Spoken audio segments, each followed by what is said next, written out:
Tusome ijambo ry'Imana. Tusome neno la Mungu.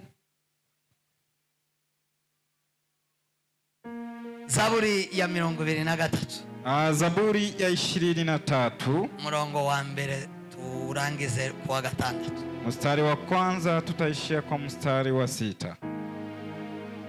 Biravuze ngo Zaburi ya Dawidi. Uwiteka niwe mwungeri wanje sinzakena. Njyamisha mu cyanya cy'ubwatsi bubisi. Njyana iruhande rw'amazi adasuma. Asubiza indege mu bugingo bwanje. Anyobora inzira yo gukiranuka kubw'izina rye. Naho nanyura mu gikombe cy'igicucurupfu sinzatinya ikibi cyose kuko ndi kumwe nawe. Shimo yawe n'ingoni yawe bizo bimpumuriza. Ndunganyiriza meza mu maso y'abanzi banje. Musiza amavuta mu mutwe. Igikombe cyawe kirasesekara. Nukuri kugirirwa neza n'imbabazi bizanyomaho iminsi yose nkiriho. Nani nzaba mu nzu y'Uwiteka iteka ryose. Amen. Bwana ndiye mchungaji wangu, sitapungukiwa na kitu. Katika malisho ya majani mabichi hunilaza. Kando ya maji ya utulivu huniongoza. Huniuisha nafsi yangu na kuniongoza katika njia ya haki kwa ajili ya jina lake. Naam, nijapopita kati ya kombe la mauti, ya kombe la uvuli wa mauti, sitaogopa mabaya, kwa maana wewe upo pamoja nami. Gongo langu na fimbo yako vyanifariji. Waandaa meza mbele yangu machozi pa watezi wangu. Umenipaka mafuta kichwa pangu na kikombe changu kitakatifu. Hakika wema na fadhili zitanifuata siku zote za maisha yangu, nami nitakaa nyumbani mwa Bwana milele. Amen. Amen. Turangirize mu rwandiko Paulo yandikiye Timotheo wa mbere. Timotheo wa kwanza gice cya mbere murongo gice cya 4 murongo wa gatandatu. Timotheo wa mbere. Timotheo wa kwanza rwandiko rwa mbere. Nyaraka ya kwanza ya Timotheo. Gice cya 4 murongo wa gatandatu no wa 7 no 8. Sura ya 4 haya ya 6, 7, 8. Haya ya 6 mpaka 8. Biravuze ngo ni wibutsa bene data ivyo uzaba ubaye umugabura mwiza w'ivyo Kristo Yesu atunzwe. Kristo Yesu utunzwe n'amagambo yo kwizera n'inyigisho nziza wakurikije. Ariko imigani itari y'Imana ni y'abakecuru ukayemere, ahubwo witoze kubaha Imana. Kuko kwitoza ku mubiri kugira umumaro kuri bike, naho kubaha Imana kukagira umumaro kuri byose. Kuko gufite isezerano ry'ubugingo bwa none n'ubuzaza nabwo. Wakumbushe ndugu mambo hayo, nawe utakuwa mtumishi mwema wa Kristo Yesu, na mzoevu wa maneno ya imani na mafundisho mazuri ya yale uliyoyafuata. Bali hadithi ya kizee zisizokuwa za dini uzikatae, nawe ujizoweze kupata utauwa.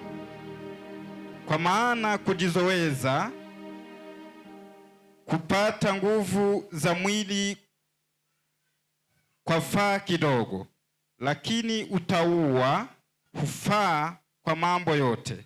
Yaani unayo ahadi ya uzima wa sasa na ya ule utakaokuwapo baadaye. Amen. Amen. Mwake ijambo ry'Imana. Pokee neno la Mungu. Nagira ngo nganire namwe. Nataka niongee nanyi.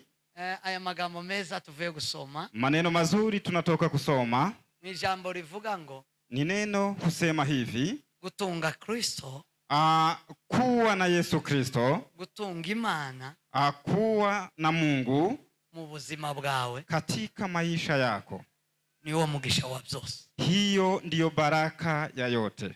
Gutunga Imana, kuwa na Mungu, gutunga Kristo mu bugingo, kuwa na Kristo katika maisha, ubuzima bwawe, katika maisha yako, n'ubuzima bwa byose, ni maisha ya yote.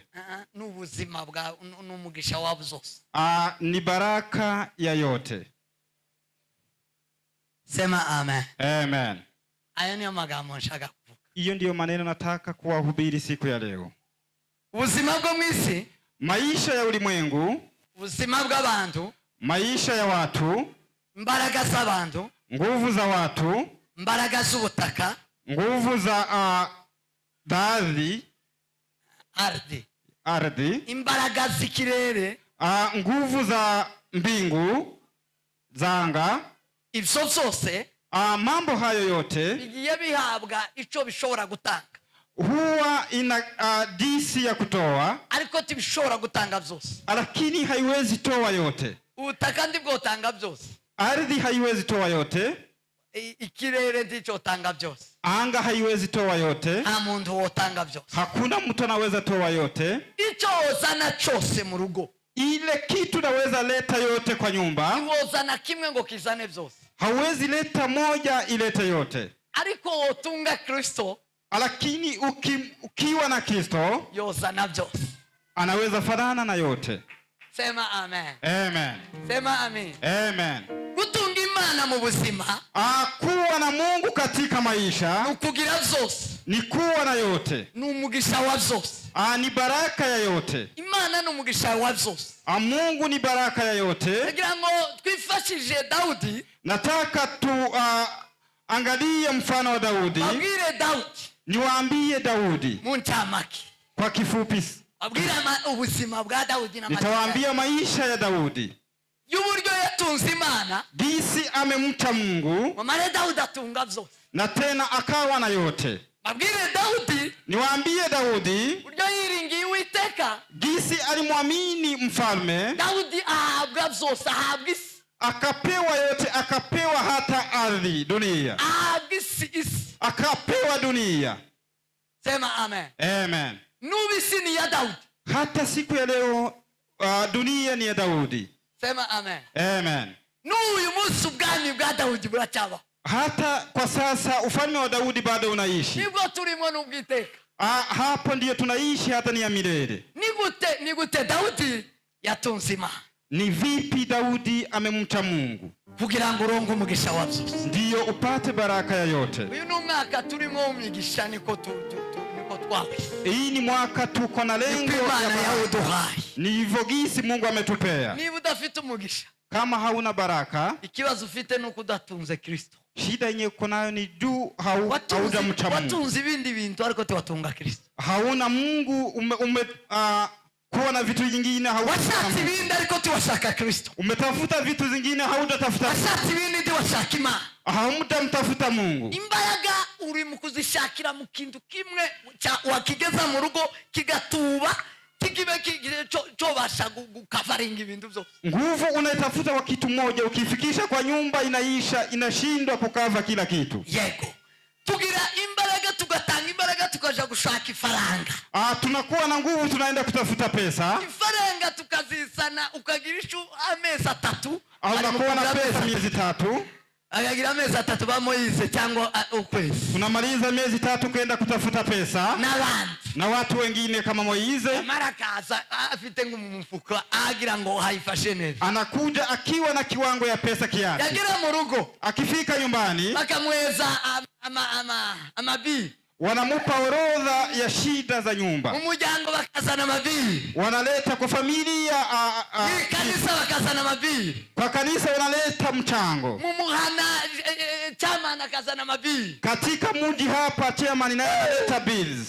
umuntu akamaba neza kamasara mu mutwe, mtu anafikiria sana na yagira ngo asiba azigabure bikana. ukitaka kuyagawa pesa hizo, umugabo saka mayikonera akagira gatatu mu wiwe nkakuja kumusoda. Anamaliza siku 3 kwake na anarudi tayari ushago. Nataka none nawe na chamani ndamubwira ngo niyo nkikubona gatuzobona nono lino yinga chamani wacu. Nimepatana na chamani wa kwetu nikamuuliza kaniambia leo nataka tuonane. Omwekanisa tikino cyumweru tuzobonane nono. Hii wiki tuonane. Ugo watashi. Umerudi nyumbani. Yamambwira ngo azosibe ejo gusa. Akaniambia atashinda hapa tu kesho peke yake. Ejo nyine. Kesho Monday peke yake. Kwa kabila zabagi. Siku ya pili atarudi kazini. Yewe bigenze gutisingira ngo gizukweziri ati wa. Asinafikiri unamaliza mwezi ukiwa huko ushago. Watutiye ndi wujuje umufuka. Si weka akiba kabisa ya pesa. Ariko ndamutahura kubera ko mfite nino sha. Lakini nikamfikiria juu niko na neno hili. Ndamumva. Nikamsikia. Nibishoboka. Haiwezekani. Ibyo dushoye mu imbaraga. Yale tumeweka nguvu. Tuzogitahana. Hautarudi nayo. Ngo nigishika gikavaringa ibintu byose. Ikifika nyumbani ikave kila kitu. Tibishoboka. Haiwezekani. Ariko ndababwira umugisha wa zose. Lakini nitawaambia baraka yoyote. Ni Imana Data mu mugingo bwawe. Ni Mungu Baba katika. Ni Yesu Kristo mu mitima yacu. Ni Yesu Kristo katika mioyo yetu. Sema amen. Amen. Sema amen. Amen. Ni uzuhaza kwifuza kwacu. Huyo ndiyo shibe la kila kitu yetu. Biblia isivuga ngo asarambura ikiganza cyiwe agahaza ibyaremwe byose. Biblia inasema huwa ananyosha mkono anajaza wala anashibisha kila mtu. Ego anashibisha. Yale yote aliyoumbwa. Anashibisha kila mtu. Agahaza ibyaremwe byose. Anashibisha kila kitu yenye kimeumbwa. Uwo ni wengeye kubabwira. Huyo ndio nataka kuwaambia. Uburyo mugomba gutunga. Gisi mnaweza kuwa na akiba. Biblia iravuga ngo. Biblia inasema. Yohana akasema. Ngo nta kindi cyo gushakwa. Hakuna kitu ingine ya kutafutwa. Ni Mathayo igice cya 11. Mathayo sura yake ya 11. Ngo murongo wa 12. Mstari wake wa 12.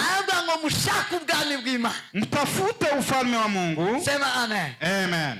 Sema amen. Amen. 33. 33. Takindi cyo gushaka. Hakuna kitu kingine kutafutwa. Muanze gushaka ubwami bw'Imana. Mtafute kwanza ufalme wa Mungu. Mushaka Imana. Mtafute Mungu. No gukiranuka. Hata na kuwa wenye haki. Hanyuma. Baadaye. Ibindi byose. Mambo nyingine. Muzabiha. Mtayapewa. Taundi ufite byose. Hakuna mtu ako na yote. Diploma ifite byose. Hakuna diploma wala degree yenye iko na yote. Ayayenda. Hakuna. Hakuna. Tagihugu gifite byose. Hakuna nchi iko na kila kitu. Watu wataka kuja muri Amerika. Tunataka kwenda Marekani. Wataka kuja Australia. Tunataka kwenda Australia. Wataka kuja Canada. Tunataka kwenda Canada. Aliko Canada. Lakini Canada, Australia, na Amerika, Ulaya, hata na kibudufitiye byose. Haina mambo yote yetu. Budufitiye byose. Iko na yote yetu. Ni Imana Data. Ni Mungu Mwenyezi. Amen. Amen. Amen. Amen. Amen. Amen. Bwana asifiwe sana. Gutunga Imana. Kuwa na Mungu. Daudi, umwami wa Israeli. Mfalme wa Israeli. Ni Muyuda. Yeye ni Myunani. Yavukiye i Bethlehem. Yeye amezaliwa kwa mji wa Bethlehem. Ni huwa. Hapo ndio kwao. Ise ni Yesai. Baba yake ni Yesai. Yesai ni mwene Obedi. Yeye ni mtoto wa Obedi. Mwene Obedi wa Rusi na Boazi. Ni mtoto wa Rusi na Boazi. Uko ni na wakomoka. Hapo ndio kwenye nazaliwa. Huyo ndio Daudi.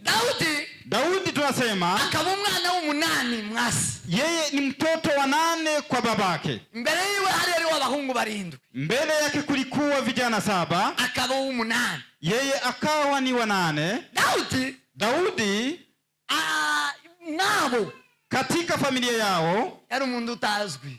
Alikuwa ni mtu mwenye hajulikani. Udahabwa agaciro. Mtu mwenye hapewe dhamana. Yarakunzwe cyane. Si mtu alikuwa na mpendo. Yaje batamushaka cyane. Alikuja kama hamtaki sana kwa familia. Hao napo yari. Hiyo wakati hakuwa family planning. Ariko mu Bayuda, lakini kwa Wayunani hari imibari bakundaga. Kuna hesabu walikuwa wanapenda sana. Hari umubari wa 3. Hesabu ya 3. hari umubare wa 7. Hesabu ya 7. hari umubare wa 12.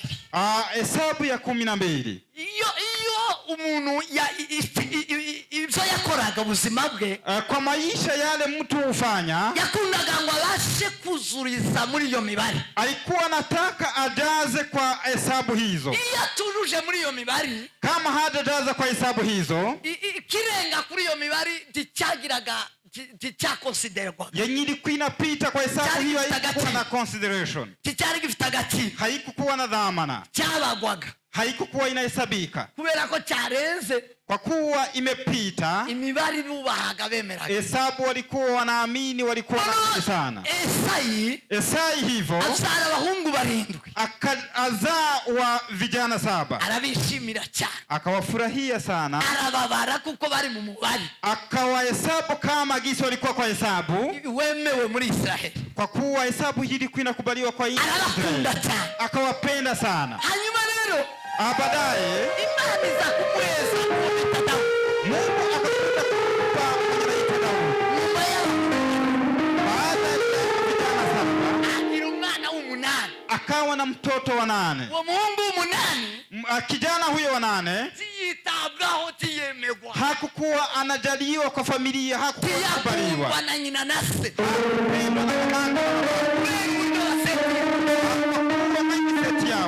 ariko Imana, lakini Mungu nayo yamukunda, Mungu akampenda, kuko abana bose bava mu bwana, kwa kuwa watoto wote wanatoka katika ufalme. Sema amen. Amen. Sema amen. Amen. Nubu hariho abavyeyi bakunda abana bamwe, abandi tibabakunda. Hata kwa sasa kuna wale wazazi wanapenda watoto wamoja, wengine hawawapendi.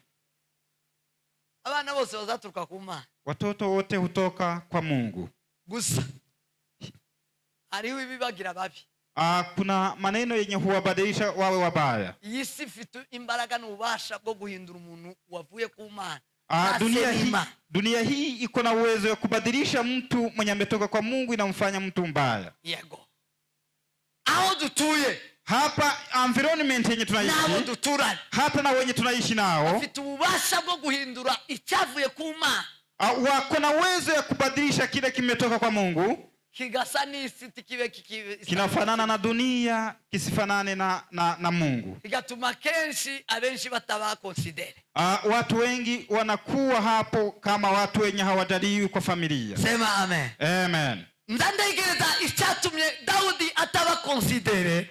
Nilifikiria juu ya nini Daudi hakukuwa consider. Nuko ni juu mwisi bamwakiriye, mwabo bamwakiriye, bakiriye ikintu kitajanye nuko baza bibwira. Ni vile gisi kwao wamempokea Daudi kwa familia, gituma rero batamureba nguvuye mu ijuru, hawakumuona kama mtu ametoka mbinguni. Ariko umuntu wese, umuntu ico bita umuntu, lakini kila mtu mwenye wanaita mtu ni mutituruka ku Uwiteka.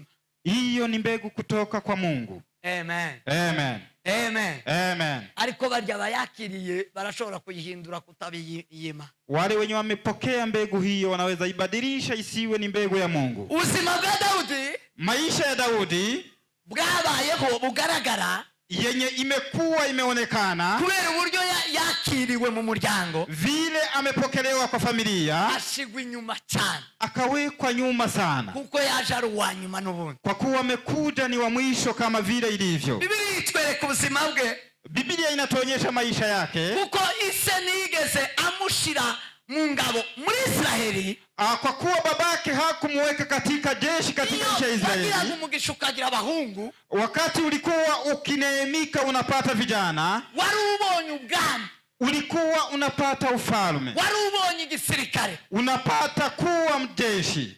Umwana wose w'umuhungu, kila kijana mwenye alikuwa amezaliwa, yagombaga kwigishwa igisoda, igisirikare, alikuwa anafunzwa training ya kijeshi, yagombaga kwigishwa kurinda igihugu, alikuwa anafunzwa kulinda nchi yake. Yagombaga kwigishwa kutaba umugabo w'umugore gusa.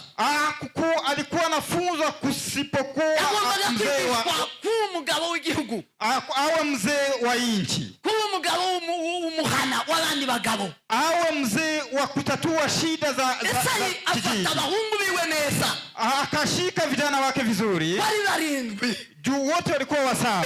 Sibwa ngo bari beza no kuburanga. Biblia inasema walikuwa hata wazuri kwa sura. Arabafata. Akawashika. Arabatraining, arabigisha bashamashu. Akawapitisha kwa training, akawafunza katika shule. Wakawa ni wadhamana katika nchi ya Israeli. Arabasirikare. Walikuwa majeshi. Bari bafite ubwenge bucanye bugotege igihugu. Walikuwa na hekima yenye inaweza ongoza nchi. Bari bafite conditions zose zuzuye. Walikuwa na grade nzuri zenye zinajaa zo kubasha kuba bakuru abakomeye, kwa kuwa watakuwa ni watu wakuu tena wakubwa. Sema amen. Amen.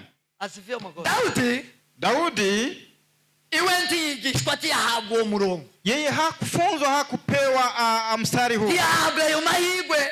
Hakupewa bahati hiyo. Isaramufata. Babake kamushika. Amuheza intama. Akampa kondoo. Amuheza ubwungeri. Akampa kuwa mchungaji. Aramubwira ngo naje mwishamba. Akamwambia aende katika msituni. Yego. Uyu nguyu ndacovamo. Mtu huyu hawezi intama bakuru biwe maze babashe kuba abandi.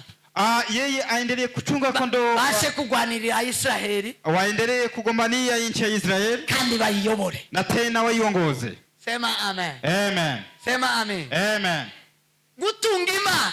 Kuwa na Mungu niwe mugisha wa zose. Hiyo ndiyo baraka ya yote. Sema amen. Amen. Ariko yo munyumva nano. Bwana asifiwe sana. Amen. Gutunga Imana. Kuwa na Mungu, kumcha Mungu. Niwe mugisha wa zose. Hiyo ndiyo baraka ya yote. Daudi aragenda mwishamba. Akatembea kwa mwishamba mu buzima bwe. Akawa msituni kwa maisha yake yote. Ageze mwishamba. Wakati alifika msituni, atunga Imana. Akamcha Mungu. Ashakima. Akatafuta Mungu.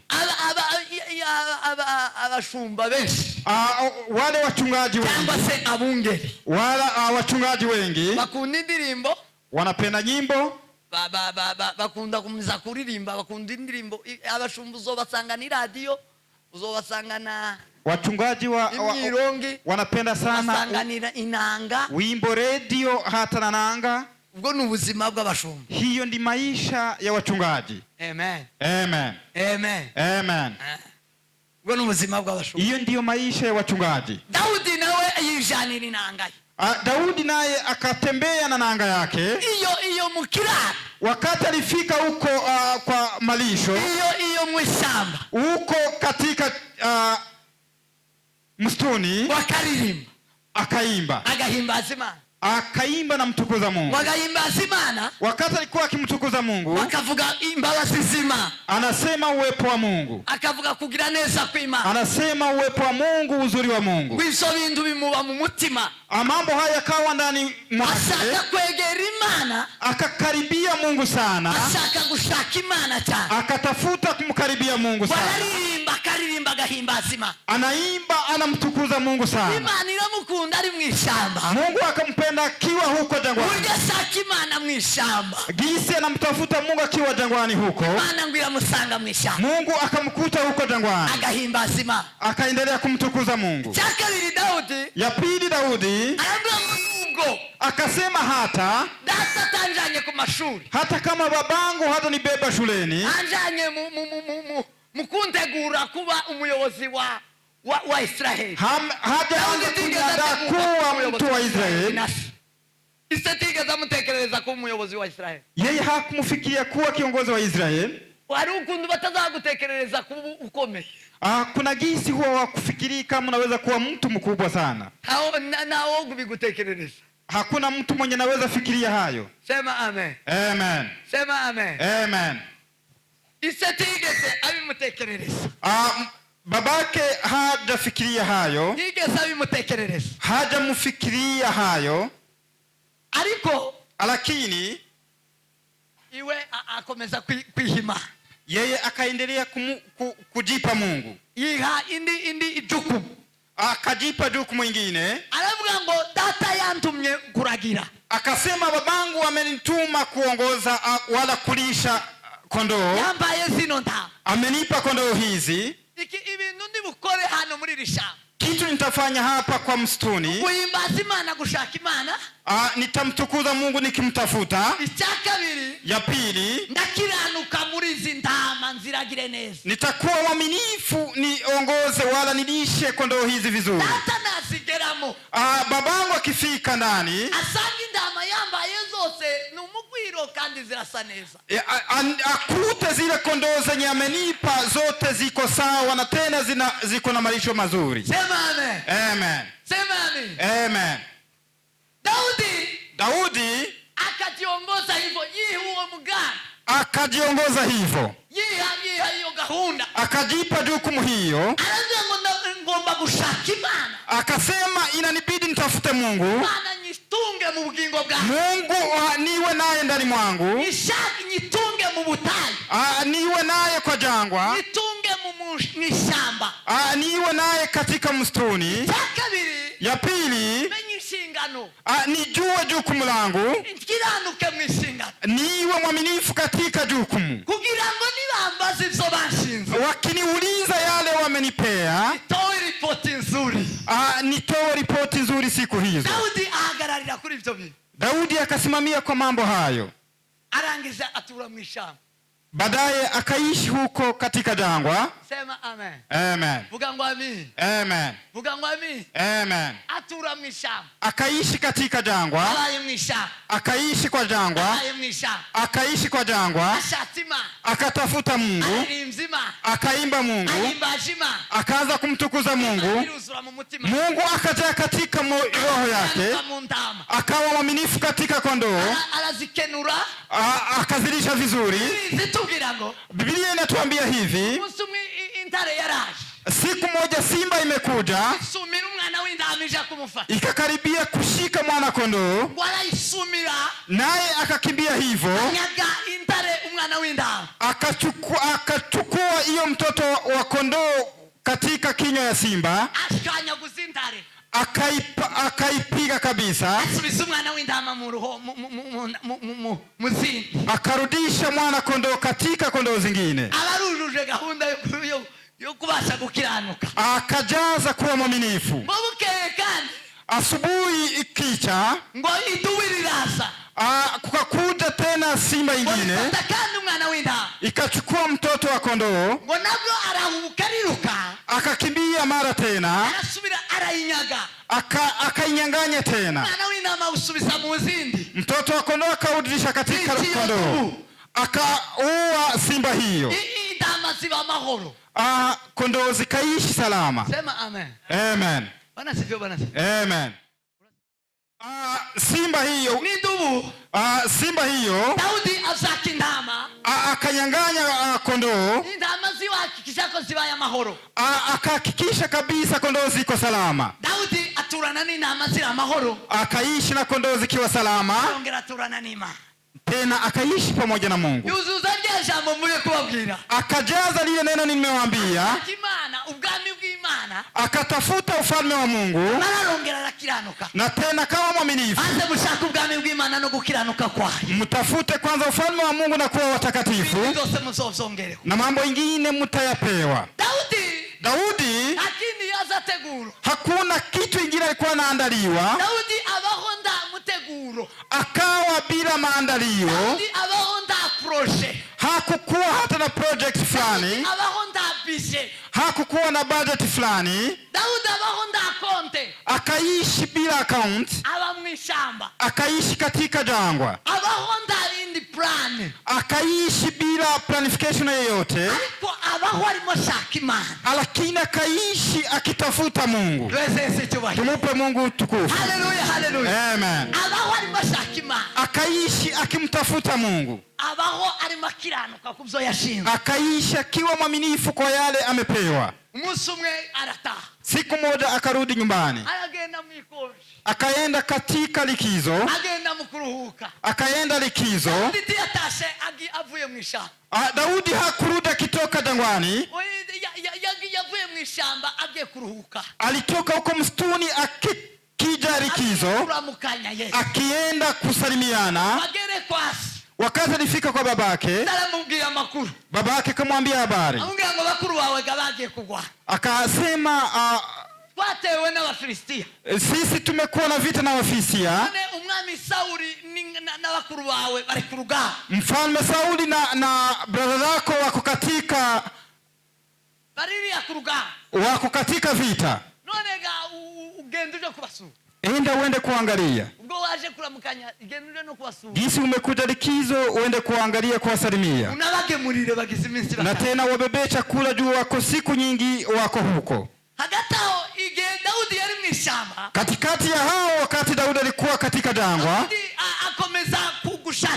akaendelea kumtafuta Mungu, akaendelea kuwa mwaminifu, kwa kuwa babake Yesai alikuwa na planification ya kuandaa watoto wake wawe viongozi katika Israeli. Alikuwa anajua kuongoza familia yake. Kuna wazee hawajui kuongoza familia zao. Hakuna kitu hufikiria kwa watoto wake. Kuna wale wanazaa lakini hawafikirii watoto wao watakuwa vipi.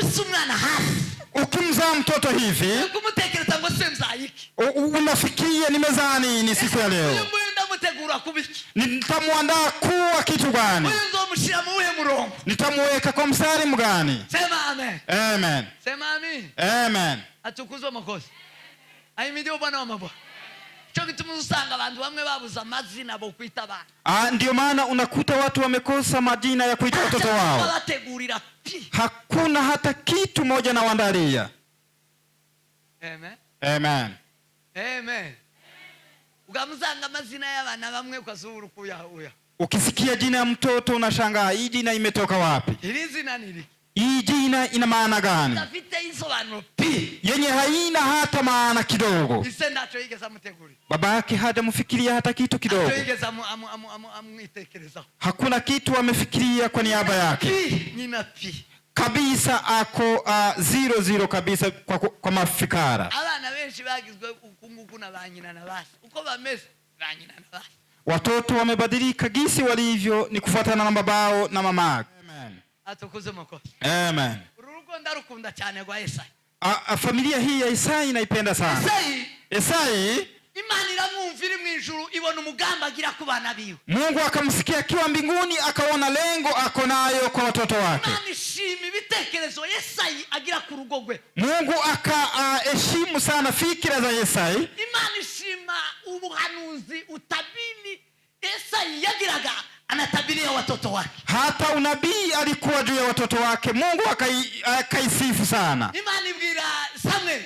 Mungu akamwambia Samuel, yamubwira ngo fata mafuta adasanzwe. Achukua mafuta si kawaida. Fata amavuta yashire mu ihembe. Achukua mafuta uyaweke katika pembe. Imana yavugaga ngo fata amavuta yashire mu ihembe, ibigiye gukora ikintu kidasanzwe. Akisema weka mafuta katika pembe uyaweke, anataka kufanya kitu si kawaida.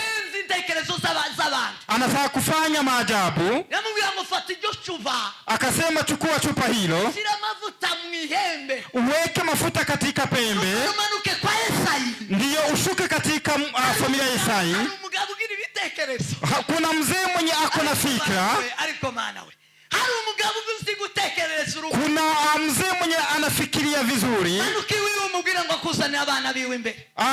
Uende kwake mwambie naleta watoto wako. Nyuma ndakubwira icyo uri bukore. Nitakwambia kitu tafanya. Sema amen. Amen. Abagabo ko muranyumva? Wazee mnanisikiza kwa makini. Imana yo bitegereza bamwe kasanga nta kintu bazatekereza. Wamoja Mungu akiwaangalia na kuta hakuna kitu wanafikiria. Ariko teo zatekereza ba. Isipokuwa kula, hakuna vitu zingine wanafikiria kwa watoto. Sema amen. Amen.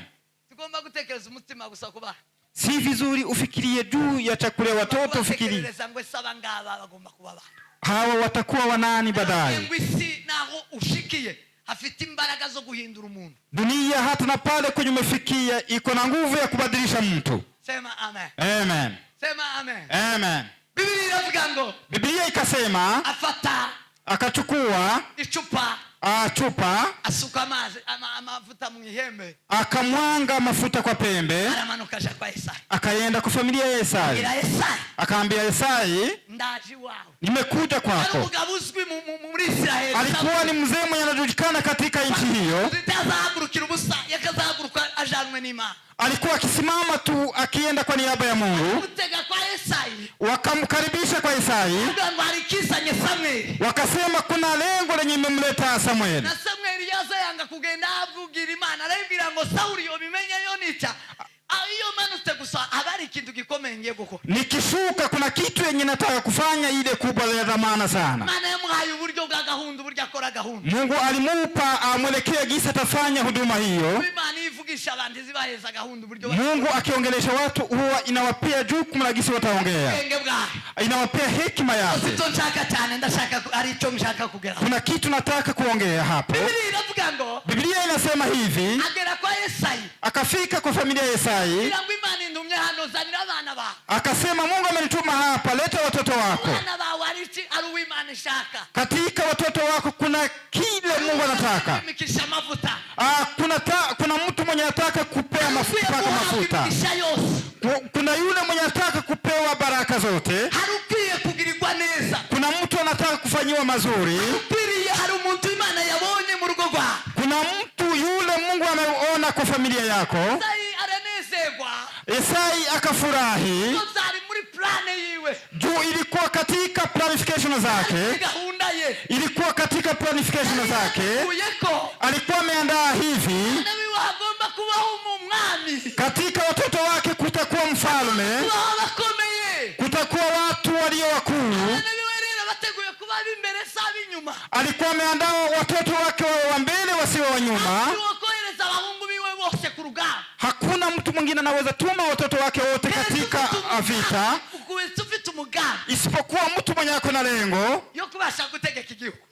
ya kuendelea kuiongoza nchi. Sema amen. Amen. Aliko Yesaya. Mumukomera mashi. Ampigie makofi Yesaya. Yeye ni mzee kabisa wa nguvu. Yeye ni mkuu katika wazee wale tunaona. Mungu alirimbye ngo bagabo bararuta. Kijana huyu ameimba, wazee wanapitana. Wazee wanashindana. Sema amen. Amen. Abahungu be. Yesaya kaleta vijana wake.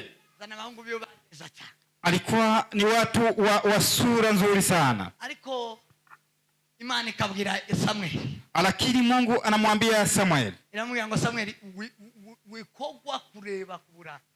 Usijali kufikiria kwa sura zao. Wikogwa kureba kuma diploma. Usiangalie degrees zao. Tukogwe urebe amapeti. Usiangalie hata cheo pete walizo nazo. Alifita mapeti muri Israeli. Walikuwa na pete katika nchi hiyo. Akaniambia na kuambia kwa angalisho. Reka gumazane ndakuyobora. Imani inamubwira ngo reka agumazane wahungu ndakuyobora. Acha ulete watoto hao nitakuongoza mimi. Akaleta wa kwanza. Biblia inasema hivi. Mungu akamwambia Samueli. Huyo kabisa namuweka nyuma. Muweke kando. Akaleta wa pili. Akaleta wa tatu. Waweke kando. Akasema watoto wote nimeandani hao wa saba, kwa hivyo tumupe Mungu utukufu. Amen. Wa saba nilioandani ni hawa, lakini unawagairi juu ya nini? Samueli umekuwa nini? Akasema hakuna mtu mwingine unabaki naye. Mungu hawezi nituma kwako kama hakuna mtu. Amen.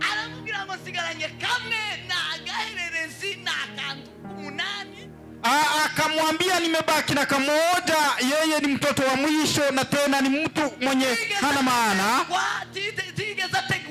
Hajaandaliwa hata ili moja. Hata sasa uko hapa, yeye akukamalishwa ako huko hana habari.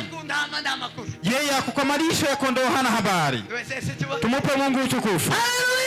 Amen. Amen. Atukuzwe makofi. Amen. akiwa huko aramubwira ngo sinbasha gufungura ntangije akazi Imana yantumya. Akasema sitaweza kukula kama sijamaliza kazi yenye Mungu amenituma hapa. Masaa yaragiye. Ni kama masaa ilikuwa imeyoyoma. Aramubwira ngo simbasha kurya. Asitaweza kula. Muje kuzana uwo nguwo. Mwende kuleta mtoto huo. Muje kumusana. Mwende mumulete. Biblia ikasema hivi. Wakaenda kumleta. Wakati alifika karibu ya mlango, Samueli wakati alimtazama akamwona hakuna upendo si kawaida. Akasema Mungu akasema ndio huyo. Huyo ndio mwenye nimeona. Huyo ndio mwenye amejaza kabisa. Kwa kuwa yeye ndiye alikuwa amemwita Mungu. Yeye ndiye amechukua nafasi ya kumtafuta Mungu. Wengine wakawa na muda wa kutafuta degrees. Wengine wakatafuta pete. Wengine wakatafuta mambo nyingine. Yeye akawa na muda mwingi wa kumtafuta Mungu. Wakati alimtafuta Mungu, akajaa upendo wa Mungu. Kila mtu mwenye anamcha Mungu ako na upendo. Hiyo upendo hiyo ndiyo inaita kila baraka zote. Hiyo ndiyo inafungua njia zote. Biblia inatuambia wakati wa Esa na Mordekai katika nchi ya Shushani, wakati alikuwa anataka kuponyesha nchi, Esther alisema munipe siku 3 za kutafuta Mungu. Amwache kula na kunywa ndio tutafuta Mungu. Tukiwa na Mungu awe ndani yetu, hakuna mshutani mwenye tatuua. Hakuna amani mwenye tatuua. Wakawa na mafungo ya siku 3. Hata na usiku 3 kama hawali. Wakasema hivyo Esteri. Akasimama kaenda kumwangalia mfalme. Daudi huyo bila kukaribishwa hakuwa na nafasi kwa mfalme. Wakati alifika karibu na mfalme, akamwona kuna upendo si kawaida. Yeye akamtunga fimbo la amani. Akasema mfalme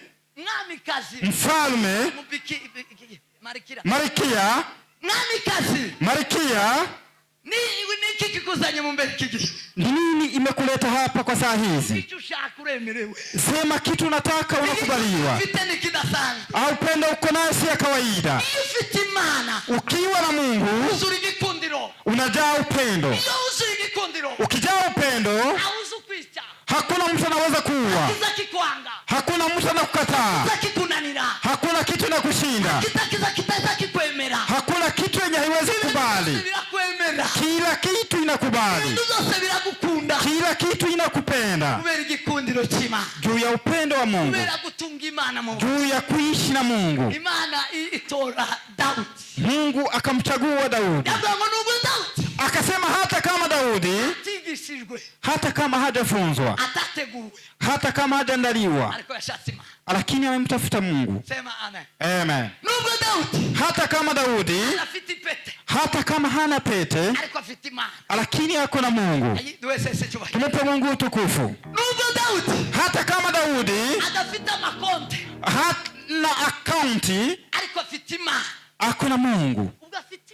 Juu ako na Mungu, yeye ndiye anafaa kuwa mfalme wa Israeli. Akampaka mafuta hiyo, akamweka kwa kiti na mafuta. Kitu yenye imenishangaza sana, kwao hawakujua ni nini imekuwa. Brother zake wakubwa, hata babake, mamake, hawakujua habari. Akarudi huko. Akarudi. Baba yake kaendelea kuandaa watoto hao. Sema amen. Amen. Sema amen. Amen. Tumupe Mungu utukufu. Gutunga Imana, kumcha Mungu mu bugingo bwacu katika maisha yetu bidusaba igihe, inatuomba muda, ariko gusubizwa, lakini kujibiwa, guhabwa imigisha yo muri Kristo, kupewa baraka katika Kristo bizabisaba igihe, inaomba muda, bizabisaba igihe. haiombi muda. Gushaka Imana, kutafuta Mungu. sema amen. Amen. Vuga ngo amen. Amen. Gushaka Imana, kutafuta Mungu zodushana igihe, inaweza tuchukua muda, ariko gusubizwa tumaze kuyironka, imaze kutwizera iri mu bugingo bwacu, akutujibu ikishatuamini tukiwa katika maisha yake, iki iri mu bugingo bwacu, ikiwa katika maisha yetu ni umunsi umwe gusa, ni siku moja pekee. umunsi umwe Imana, siku moja Mungu yabwiye Yoshua, alimwambia Yoshua, yabanye na Mose, Yoshua ameishi na Mose igihe kirekire, muda mrefu, umugaragu wiwe akiwa mjakazi wake, akienda kando yake, akimpa maji, akimvumilia, wakaishi pamoja. Hakuwa anajulikana hata akiwa yeye ni mjakazi wake, lakini alikuwa akiweka secret yote Mungu anasema. Anaona Mungu wa Mose, akaiweka ndani mwake, akaiweka ndani ya tumbo, ikamjaa. Joshua kajaa Mungu. Asubuhi ikimpeleka Mose, Israeli ikaanza kutafuta mfalme mwingine, kiongozi mwingine. Kiongozi anaweza toka wapi? Kulikuwa mabodyguard wale wanamfuata, wenye walikuwa wanamfuata Mose, lakini Mungu hakuwa anaishi ndani mwao. Alikuwa anaishi ndani ya Joshua. Gisi Mungu alikuwa kwa wale wanafuata Musa, si hivyo ilikuwa ndani kwa Joshua. Mungu akasema, ni wewe Joshua utaongoza taifa la Israeli. Joshua akasema, ni vipi Mungu, kuna watu wengine mbele yangu. Mimi. Mungu akamwambia, sikiza Joshua, najua wengine wajua wewe ni mdogo, najua kama wengine wanakujua kama ni mtu mwenye si wa dhamana, kama gisi unajijua mwenyewe, lakini mimi naishi ndani mwako. Nitakupandisha asubuhi moja tu, nitakukuza asubuhi moja. Israeli yote itakukubali. Israeli yote itakukubali. Wakati Mungu anaishi katika maisha yako. Amen. Amen. Ni kama hauishi. Ukiendelea kumpokea Mungu, ukiendelea kumtafuta yeye, unaendelea kumkubali, unaenda ukibadilika kwa moja wala mbili, 3, 4, 5, 10, 20, unabadilika Kenya, Ulaya na nchi zingine. Watadhani wewe ni mtu wa kawaida, lakini siku Mungu atajaa katika roho yako, itakukuza asubuhi moja na dunia yote itakujua. Sema amen. Amen. Amen. Sema amen. Amen. Hallelujah, hallelujah. Amen. Israeli ilikuwa inatafuta mfalme, lakini hawakuwa wanajua ni nani. Walikuwa wakiangalia degrees, walikuwa wanaangalia mashujaa juu ya pete, lakini Mungu alikuwa anaangalia yule mwenye nitapea baraka, ni yule mwenye ni roho yenye imejaa Mungu. Daudi akaenda kuangalia wenzake. ageze kuri fro, ageze ku ndambara, wakati alifika kwa vita, ya Mana yuzuye umutima, Mungu mwenye alikuwa anajaa roho yake, ya Mana ishaka kumuzamura ngo imuheze umugisha, yule Mungu alikuwa anataka kumkuza ndio ampe baraka. Sema amen. Amen. Sema amen. Amen. Iteka ryose umuntu wese uri mu Imana washatse Imana, kila wakati kwa maisha tunaishi, mtu mwenye anatafuta Mungu, Imana izomuzamura hariho akazi. Mungu atamkuza siku moja, atakiwa kazi. Hariho icyakirani abandi izamuzamu, kukiwa kitu kimeshinda watu atampandisha. Uwo munsi ni izamwemeza, siku hiyo ndio atamuweka amkubalisha watu. Kuna waimbaji wameimba vizuri kanifurahisha. Imana ndizi hamagara bakome, Mungu haiti wale wakuu, ahubwo izikomeza we yahamagara, lakini huwa inaimarisha wale wenye imeita. Sema amen. Amen. Mungu tizireba kubifatika, haiangalii kwa mambo yenye tunaona hivi kwa macho. Mungu isireba umutima ukundi, inaangalia roho yenye inapenda Mungu, mutima washatima, roho yenye imetafuta Mungu, mutima wuzuye Imana, roho yenye imejaa Mungu. Baracyategeka isi nubwo none batariko baboneka, hawa wataiongoza nchi hata kama haonekani. Kibazo batashobora gukemura, kutakuwa shida yenye watashindwa kutatua, amaze hagaragara uwatunze Imana, lakini kutaonekana siku hiyo ule mwenye amemcha Mungu. Siku hiyo wote watamwabudu, migisha yose ize kuri we, baraka zote zije kwake. Sema amen. Amen. Hallelujah. Amen. Daudi waruvuye mukira, Daudi mwenye alikuwa anatoka katika malisho, urugamba uko gwifasha, aliona gisi vita inaendelea, akasema mnaogopa juu ya nini? Iki gituma mugizi imisi yose hano ku rugerero, juu ya nini mko hapa katika vita? Amubwira ngo tuwabona Goliati, akasema hamuone Goliati. Uriya yamenyereye indambara n'intwari ya sasa, huyo amezoea vita, yeye ni mtu mkali kabisa. Amubwiye ugari bwa Goliati, wakamwambia ukuu wa Goliati, amubwiye intwaro za Goliati, wakamwambia silaha za Goliati, amubwiye imisi yatsinze ingamba nyinshi, wakamwambia siku ameshinda vita. Arabwira ngo zose timubimbwira, akasema msiniambie mambo hayo yote, icyo mbaza gusa kitu yenye nitaswali moja. Uriya huyo mtu yuwahima, anamcha Mungu, asima, anajua Mungu. bataramusubiza, wakati hawajamjibu, aramwumva yimokosha, akamsikia mlio wake huko, yumva amagambo yiwe, akasikia maneno yake, yumva ibyo ari kuvuga, akasikia maneno anaongea anatamka, yumva atazima, akasikia ni mtu mwenye hajamcha Mungu. Yamabwira ngo njewe no mwica, akasema mimi nitamuua. Taukomeye tarima, hakuna mtu mwenye aliye mkuu si Mungu. Umuntu wese yogira ivyagira vyose atashigikiwe n'Imana takomeye. Mtu yote akifanya kila jambo kama hatapewa na nguvu na Mungu hawezi kuwa mkuu. Suko navuze. Umuntu wese, kila mtu wogira ibi bikomeye, wogira ibi bizarutura, wogira ububasha imbaraga z'uburyo bwose, ariko utari mu Imana to ukomeye. Kila mtu mwenye anaweza kuwa hata na nguvu zilizo vipi, kama hana nguvu za Mungu hawezi fanya kila kitu. Utari mu Imana, udafite Imana, mtu mwenye hajamcha Mungu, ikiwa wewe una yote, wewe ufite Imana buri kintu cyose, ikiwa wewe una silaha vipi, ufite ibikoresho byose, una pesa, una uwezo unaonekana, usiwe ulinganishwa, ufite ibintu bitagereranwa, lakini hauna Mungu, ariko udafite Imana, hayo yote ni bure, hakuna nguvu zako.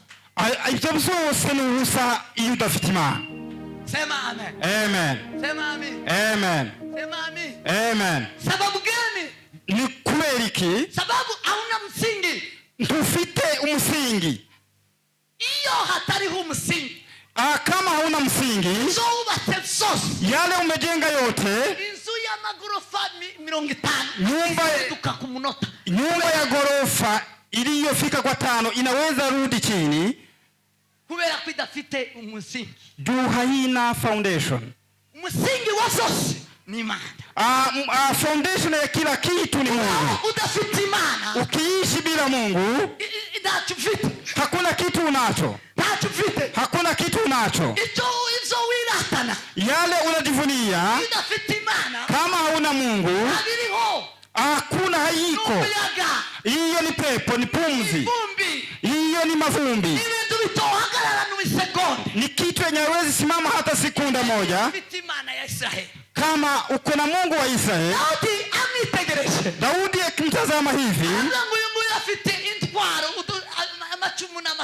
akasema, huyu ako na masiraha na masiraha, lakini hana Mungu muumbaji. Huyu ako na nguvu za mwili, lakini hana Mungu. Huyu amezoea kugombana na wenye hawana Mungu, lakini hawezi kugombana na mtu mwenye ako na Mungu. Mungu hakukuwa hapo. Wanasema hadithi kwa mila yetu,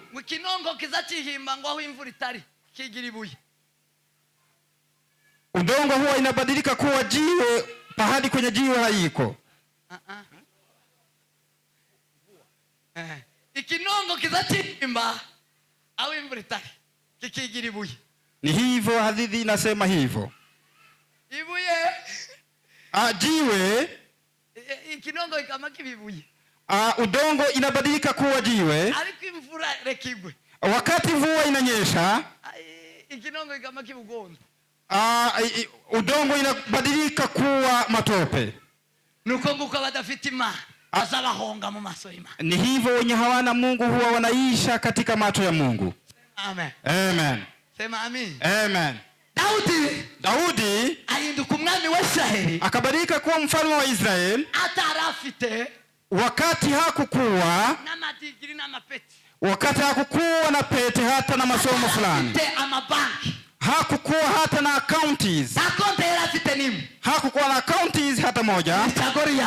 Akamuua Goliath. Hakukuwa na silaha hata moja alikuwa amesomea, lakini juu ya Mungu alikuwa naye, jinsi alikuwa anamcha Mungu, akamuua Goliath. Wakati alimuua Goliath, alirudi akaishi katika ufalme. Sema amen. Amen. Yatahanye inzinzi yararirimbwa atahana Mugisha wose. Alirudi na shahada kabisa ya ushindi. Niwe yanditse, ndi hapo ameandika, aravuga ngo ibyiringiro se, akasema matumaini yangu, maisha yangu kibuwa mu bintu, haishi kwa vitu, kibuwa mu bantu, haishi kwa watu, ahubwo buwakuwiteka, isipokuwa tu kwa Mungu. Aravuga ngo Uwiteka niwe mwungeri wangu. Akasema Mungu ndio mchungaji wangu, sitapungukiwa na kitu. Uwiteka niwe mwungeri wangu, mfalme ndio mchungaji wangu, sitapungukiwa hata kitu moja, sitakosa kitu hata moja. Kwa kuwa Mungu yeye ni macho kwangu. Sema amen. Amen. Mutungu ubuzima bwanyu, nyinyi mchunge maisha yenu, ubuzima bwanyu mube muri Kristo, iwe ndani ya Kristo, mube muma, iwe ndani ya Mungu. Imana ariyo mwishingikirizaho, mcha Mungu ndiyo msimamie ndani. Asa yaravuze ngo nubwo noca mu gikombe cyitwa, hata kama naweza pita katika kombe la mauti, ndacho nzoba kubera ko ndi kumwe n'Imana, sitakuwa kitu juu niko pamoja na Mungu. Sema amen. Amen. Ubuzima turimo nibwo Daudi yabaye mu buzima bw'ukene buheka. Maisha yenye tunaishi sisi tuko juu ya yale maisha Daudi ameishi, ariko yagize Imana ibyiringiro, lakini matumaini yake ameiweka kwa Mungu. Bene data ndagize, ndugu zangu, nikimaliza turasubira turarikomereza. Munyoya abana cyangwa barakushonje, ege dusoze. Muache tutamatishe ibada ya leo. Sema amen. Amen. Ariko ngundi ijambo ry'Imana ye, napenda neno la Mungu sana ndugu.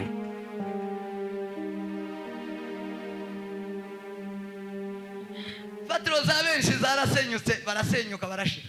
Msingi wa wengi imeisha ikaisha kabisa, kubera ko batari Imana. Juu hawakumula Mungu, Tiyari Imana, juu hakuwa Mungu. Ariko Daudi, lakini Daudi ziringiro vyote vyigeze bisha ku kintu cyangwa kuba, matumaini yake haikuenda kwa kitu wala kwa watu, yari ku Uwiteka. ilikuwa kwa Mungu pekee. Paulo akaandikia Timotheo, mtoto wake mwenye amezalisha Injili, akamwambia Timotheo, hari kintu ugomba kwibutsa abantu nico ugomba kwigisha cy'agaciro. Kuna kitu napaswa ukumbushe watu hata kuwafunza ya dhamana sana. Ijambo neno lililo kubwa sana ugomba kubwira abantu, lenye unapaswa uambie watu. Wabwire ngo ntibitoze muri byinshi.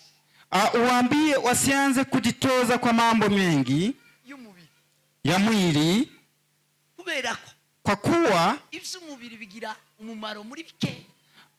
Ya mwili iko na mafaa kwa yale machache, tibifite imigisha ya byose, haina baraka yoyote muri bike. Kwa yale machache ivy'umubiri mwitoza, yale ya dunia, yale mnasoma, ibi murimo mwitoza, murimo mushakisha, mwashoyemo imbaraga, mwashoyemo ubutunzi bwawe, biriya byose, hayo yote yenye mnatafuta, yenye mmeweka nguvu zenu, aramubwira ngo umubwire ngo bigira umumaro muri bike.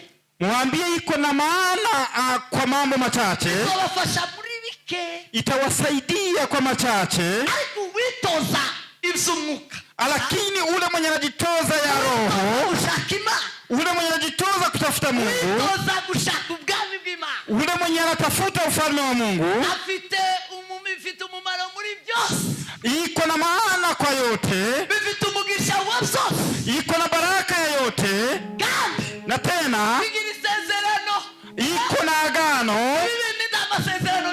Mambo haya ingine haina agano, hakuna agano iko ndani ya mwili, haina agano.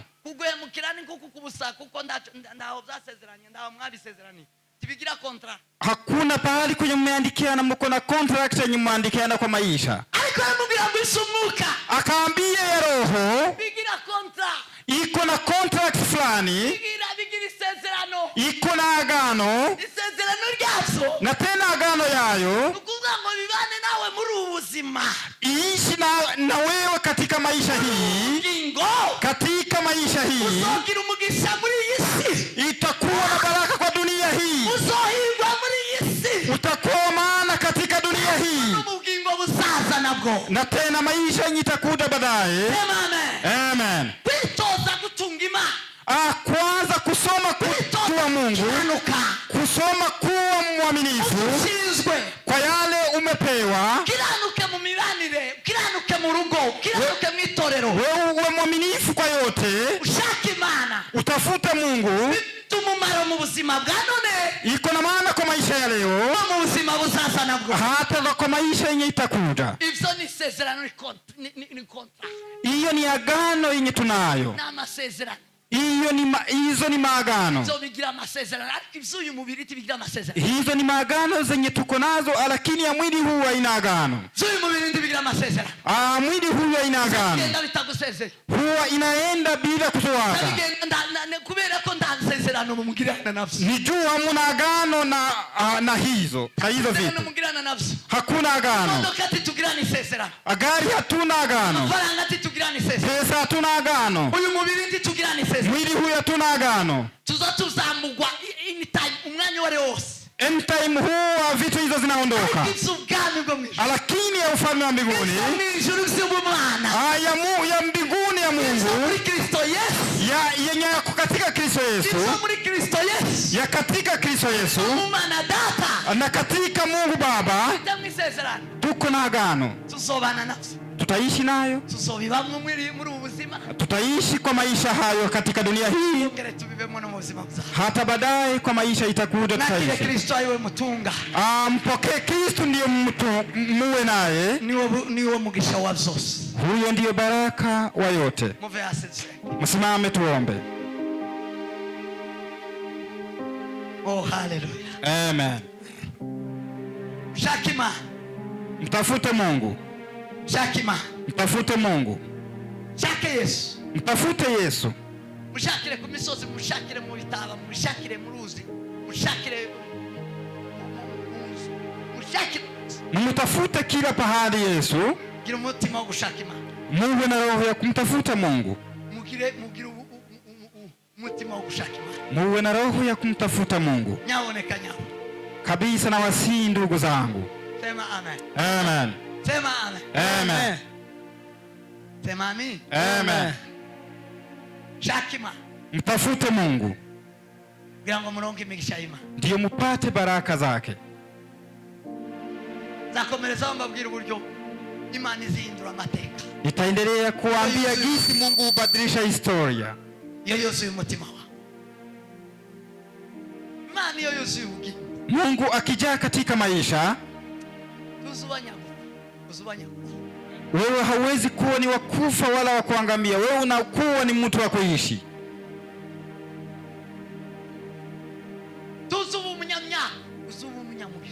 Wewe hauwezi kuwa ni mtu mwenye ako na hasara. Wewe unakuwa ni mtu wa baraka. Dushakima. Tumtafute Mungu. Tongere dushakima na torero. Tumtafute tena Mungu. Dushakima. Tutafute Mungu. Niwe mugisha wabyose. Hiyo ndio baraka ya yote. Muzitoze bazabavyiga bazavyita. Mwanze kuyasoma, hiyo ni mambo yenye huwa inasomwa. Bazabitoza. Watu huwa wanasoma. Bigira umumaro mu gihe cyanone no mu gihe kizaza. Iko na maana kwa siku za leo hata kwa nyakati zitakazo kuja. Sema amen. Amen. Kandi ndawosha Imana ngo reke gukiranuka mu byo ashinzwe. Hakuna mtu anaweza mtafuta Mungu ndio ashinde kufanya jukumu zake. Bazabaja gushaka Imana akica ibyo ashinzwe. Hakuna mtu mwenye anaenda kumtafuta Mungu lakini anaua jukumu zake. Hiyo si Imana. Hiyo si Mungu umeenda kutafuta. Mungu yo wawisha wakati unamtafuta uzozuza inshingano neza. Unajaza jukumu zako. Uzuhagarara mu nshingano neza. Unasimama katika jukumu. Amen. Amen. Amen. Amen. Umuntu dawushaka Imana nyako. Mtu mwenye hamtafuti Mungu kabisa wa kweli azayita inshingano akabesha ngo karashaka Imana. Ahuwa anaua jukumu, anasema nadaganya kama namtafuta Mungu. Ikinyoma. Hiyo ni ubatili mtupu. Biblia yavuga ngo mushaka ubwami bw'Imana no gukira. Biblia inasema mtafute ufalme wa Mungu na kuwa wenye haki. Ushaka Imana no gukira. Mtafute Mungu na kuwa wenye haki. Gukiranuka ni mu nshingano izushinzwe gukiranuka. Kuwa mwaminifu ni kuwa mwaminifu kwa jukumu zenye umepewa. Wa ushaka Imana. Ukitafuta muyandi magambo dushakira Imana mu zo turizo. Kwa maneno nyingine tutafute Mungu kwa yale tunayo tumepewa.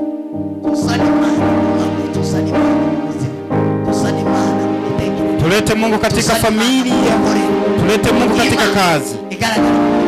Ndio Mungu adhihirishe katika kazi zetu, hata kwa kuongea, hata kwa kufikiria.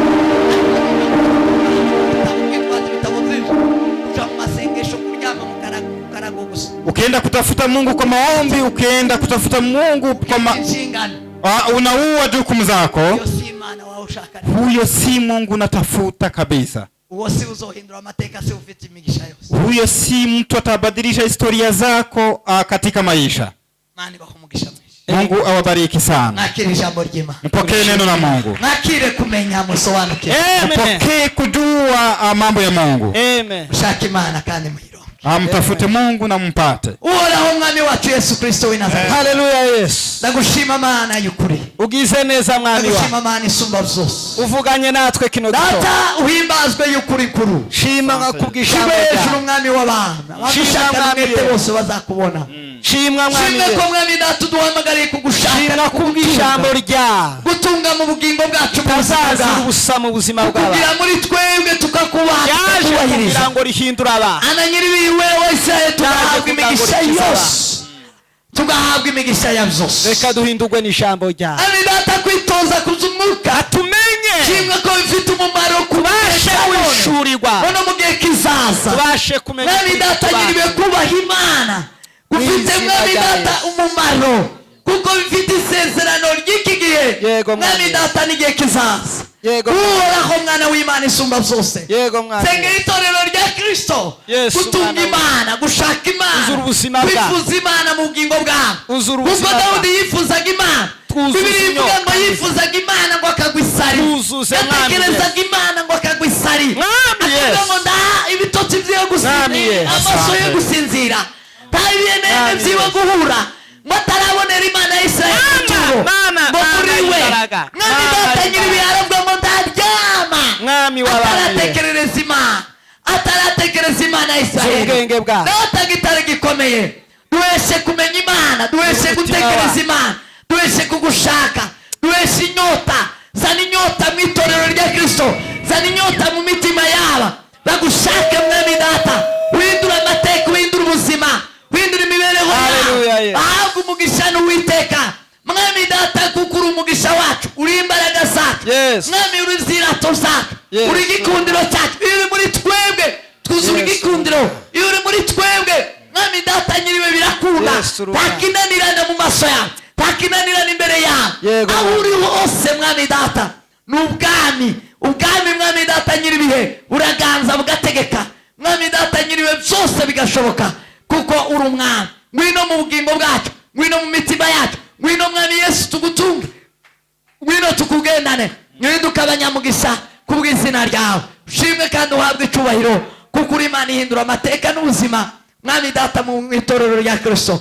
Hezagire mwami data amaturo, hezagire mwami data ibya cumi, hezagire mwami data nyiribihe kuba hano, hezagire indirimbo, hezagire amasengesho, hezagire ijambo ryawe mwami data nyiribihe, duhezagirirwa hano hantu, ibizakore cyane byose bibe ku cyubahiro cyawe mwami data. Ndagushima, ibi byose ni kubw'icyubahiro cyawe, izina ryawe rishyirwe hejuru mwami. Tubikukomeye amashyi, tuguhimbaza, tuvuga gukomera kwawe byose mwami data bibe ku cyubahiro cyawe. Komezanye natwe, ubane natwe ubwo tugiye gutaha, kandi twongere tugarukane nawe mwami data mu masaha ya nimugoroba yo kongera kuba imbere yawe, tubane nawe.